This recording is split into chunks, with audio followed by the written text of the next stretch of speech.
What advice did someone give you that changed your life?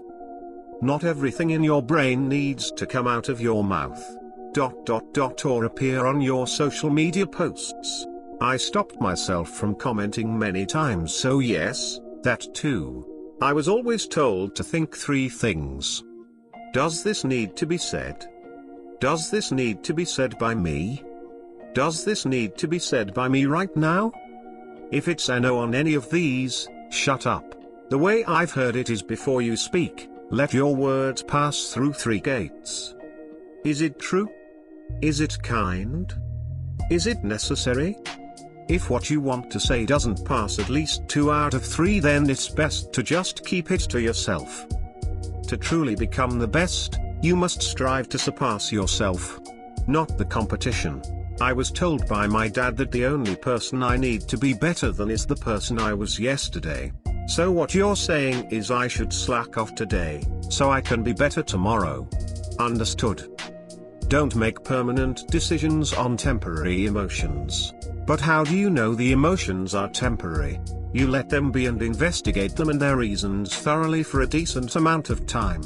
Often the emotions have a deeper reason that tells you the right course of action.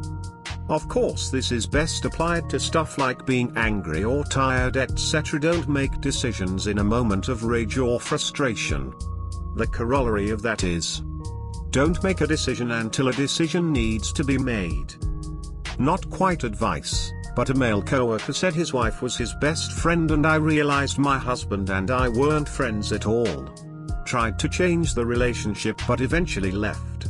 10 years later married a man who was my friend, still married 13 years and he is my best friend. Been dating my best friend for 2.5 years and I'm always baffled when people are dating someone they wouldn't be friends with. To me, a romantic relationship is like friendship, just with a much more intense level of intimacy. I'm really puzzled as to why people would make the biggest commitment in their life with someone who's not their favorite person. It'd be like choosing a lifelong career about something you don't really enjoy, or getting something you're not that passionate about tattooed on your face. Now I'm imagining someone having something related to some fandom being in this conversation. Wow, you must really like X. Why do you say that? Well, you have it tattooed on your forehead. Oh right. Yeah, X is fine, I guess. Sorry to hear that your husband friend-zoned you. Your husband friend-zoned you. No, they weren't even friend. I think her ex-husband stranger-zoned her. Expectations breed disappointment. If you're gonna get angry about something, think to yourself, will I remember this in 10 years? Before you gossip, ask yourself, is it true? Is it kind? Is it necessary? I don't know where that saying comes from, but I use this all the time when I'm on the internet. People like you make the internet a civil and safe place. The anonymity that you often get while surfing really brings out the worst in most people, sadly. I've read many books of Buddhism and Karma that say something along the lines of, if someone tells you something about another person, you know nothing of the third person and something of the second. I think it is a way to live by until corrected by direct interaction. A quiet life is not a boring life. Boring means nothing bad is happening, unless you work in a machine shop. You can be the ripest, juiciest peach there is, and there will still be people who don't like peaches. Devantis. Used to stress about people liking me or not, stemming from different experiences as a kid. I read this quote and realized that I can be the best I can be, but I'm still not gonna be to everyone's taste, and that's alright. Helped me stress down almost entirely about that. Yeah, I used to read a relationship column circa 2007 that I remember almost nothing about, except that one time the advice was something like, you don't like everybody you meet, and it's not fair to expect everybody you meet to like you. Some people will and some people won't, and that's okay. It was a little thing but changed my perspective in a huge way. More of a saying my mom uses a lot: at any point of the day it can get better. Like a Mario Kart race. Some days you have the blue shell, some days you get hit with it. Embarrassment is the cost of entry. I started training with a baseball team. Baseball is barely existent in my country, and the first time I swung the bat I completely smashed the tee and broke it. I was mortified and thought about it for the rest of the week. I went back the next week and no one mentioned the tee. Everyone was welcoming, and now I hate when there are days I can't go because of work.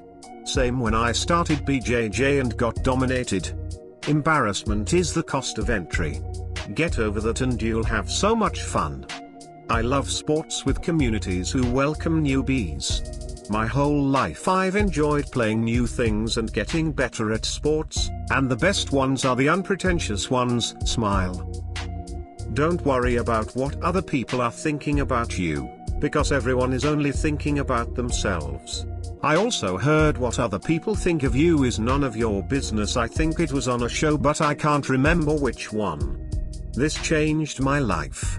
I was always very self-conscious about people looking at me and judging me while I was out in public. Then I realized that I wasn't looking at or judging them. People are just living their own lives and you are a background character. I also figured that it was an arrogant mindset to think that every person is taking time out of their life to focus on me. Wear sunscreen.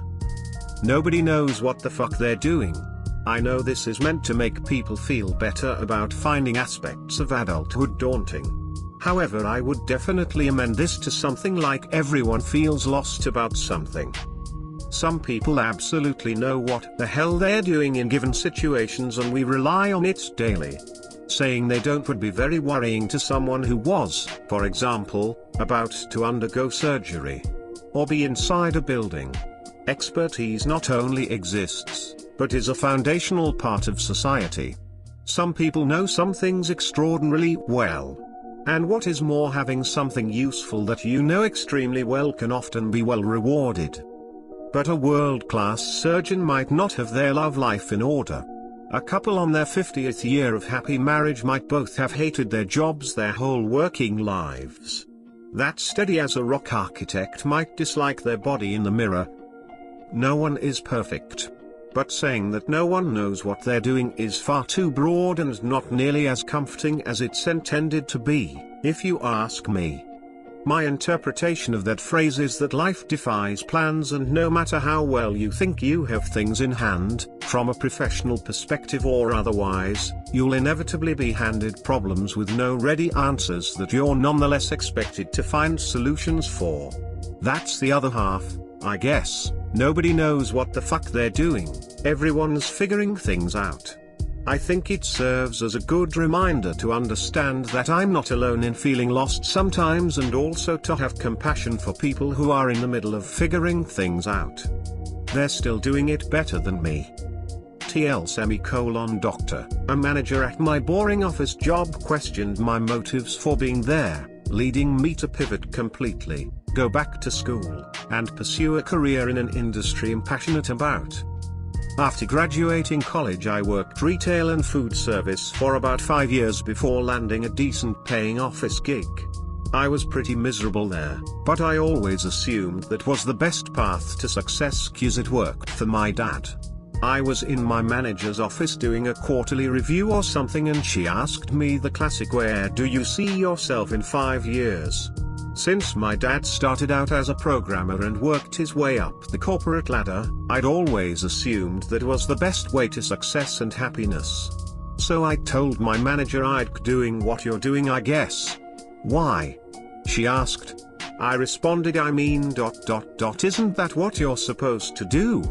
And then she dropped a line that literally changed the course of my life. Is what you want to do, or is it what you're expected to do? I was floored. I was at a loss for words, making that surprised Pikachu face. You know the one. After my review, I went back to my desk and spent the rest of the day thinking about her question. I decided in the following weeks that being an office drone was not what I wanted to do, so finally, at 27, I decided to forge my own path instead of doing what my parents, society expected me to do. I went back to school for media production, didn't finish 'cause I ran out of money, COVID, And here I am 4 years later with my first production job working teleprompter at a local news station. It's not where I want to end, and it's been a long hard few years to get here, but it's the foot in the door job that I've been searching for. Thanks for watching. Hit the like button and subscribe for more videos like this one.